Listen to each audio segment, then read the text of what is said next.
دوستوں، جیسا کہ اللہ تبارک و تعالیٰ نے قرآن مجید میں ارشاد فرمایا ہے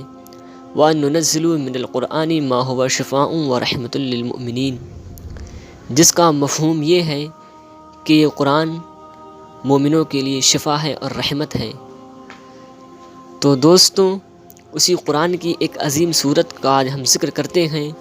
اس کی چند فضیلتیں ہم آپ کے سامنے بیان کرتے ہیں، جس سے آپ ضرور فیض یاب ہوئیے۔ دیکھیے، اللہ تبارک و تعالیٰ کی کتاب قرآن کی ایک سورہ قریش ہے۔ اس کی فضیلتیں یہ ہیں کہ جو کوئی محتاج ہو اور اس سورت کو روزانہ 70 مرتبہ تلاوت کیا کرے تو اللہ تبارک و تعالیٰ کے کرم سے وہ مالدار ہو جائے گا، اور اللہ تبارک و تعالیٰ اس کی تنگ دستی کو دور کر دے گا۔ اور اگر کھانے پر نظر بد لگی ہو تو اس سورت کو پڑھ کر دم کر کے کھائیں تو یہ کھانا بھی نقصان نہ دے گا، اور جو کوئی کھانے پر اس سورت کو پڑھ کر دم کرے کے کھائے تو شفا ہو اور تمام دردوں سے وہ محفوظ ہو جائے، اور دل اچھا ہو اور اس کھانے کی وجہ سے اسے قے نہ آئے۔ اور دوستوں، جس مجمع پر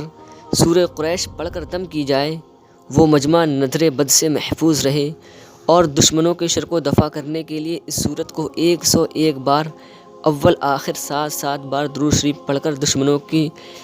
شر سے دفع کے لیے اللہ تبارک و تعالیٰ کی بارگاہ میں دعا کرے تو اللہ تبارک و تعالیٰ اپنے فضل سے دشمنوں کے شر سے اسے محفوظ فرمائے گا۔ تو دوستوں، یہ تھے سورہ قریش کے چند فضائل جو ہم نے آپ کے سامنے ذکر کیے، تو آپ ضرور انشاءاللہ تبارک و تعالیٰ ان کو کیجیے اور پختہ یقین کے ساتھ